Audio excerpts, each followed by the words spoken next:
요즘 여론조사 못 믿겠다는 분들이 적지 않습니다. 특히 조국 장관 임명 직전에 찬성 여론이 높다. 이런 여론조사 결과까지 나오면서 논란이 되기도 했었죠. 뭐가 문제였는지 먼저 시민들의 목소리부터 들어보겠습니다. 여론조사 오면 안 하기 때문에 그게 전체를 대변한다고 생각하진 않아요. 주위 사람들을 보면은 그거와는 반대되는 사람들도 많고 저도 좀 조작이라기보다는 그냥 지금 상황에서 찬반이 많이 최고의 권력은 뭐냐면 여론조사 결과예요. 무지몽매한 세상으로. 여론조사 이야기는 김미선 기자와 함께 자세히 뜯어보겠습니다. 김 기자, 네. 조사 방법 이야기를 많이 하던데 뭐가 문제인 건가요? 전화 여론조사에는 크게 두 가지 방식이 있습니다. 전화가 왔네요. 여보세요? 안녕하십니까? 여론조사 전문기관 짧은 조사 이용이 잠시만 이렇게 기계가 묻는 ARS 그리고 전화 면접원이 묻는 방식입니다. 그렇군요. 그런데 청문회 직후 조사에서는 오히려 임명 찬성 여론이 높게 나왔잖아요. 네. 그때는 어떤 이유로 그런 조사 결과가 나온 건가요?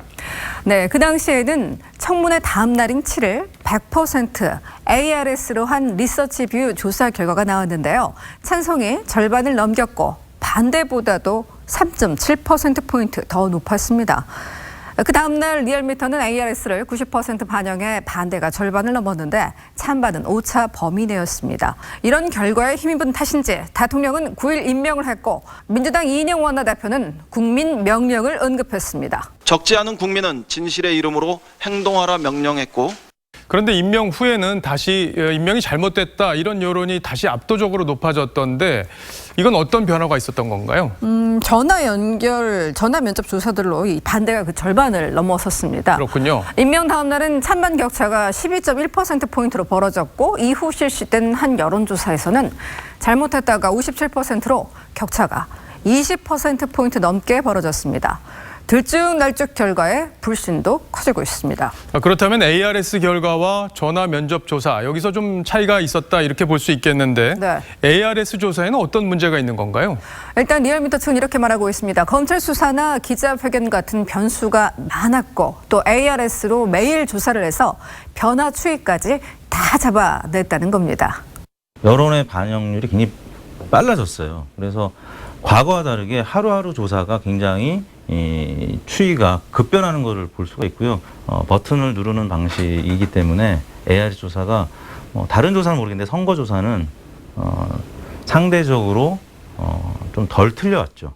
그런데 면접원을 통해서 조사하는 방식은 비용, 시간이 많이 들기 때문에 네. 그쪽이 더 정확하다 이렇게 주장을 할 것 같아요. 맞습니다. 조사 설계에 시간과 비용을 더 들여서라도 더 과학적인 결과를 추구하겠다는 겁니다. 그런데 10번을 쐈는데 한 번은 골드서클, 한 번은 뭐 1점, 한 번은 벗어나 신뢰할 수가 없는 거예요. CNN 같은 경우는 기계음으로 하는 조사 결과는 보도하지 않겠다. 아까 김미선 기자도 보여줬지만 ARS로 전화가 오면은 이렇게 그냥 끊어버리는 경우가 많을 텐데 응답률에 영향을 주지 않습니까? 네, 그렇습니다. 오늘 언급한 ARS의 응답률들도 최고 6, 그리고 또 전화 면접 응답률은 최고 19%를 넘었습니다. 일부 학자들은 응답률을 신뢰도의 변수로 꼽고 있습니다. 그렇군요. 여론조사에 문제가 많다는 얘기가 계속 이어지고 있는데 철저히 검증해서 여론조사가 아닌 여론조작이다 이런 말들이 나와서는 안 되겠습니다. 김미선 기자 잘 들었습니다.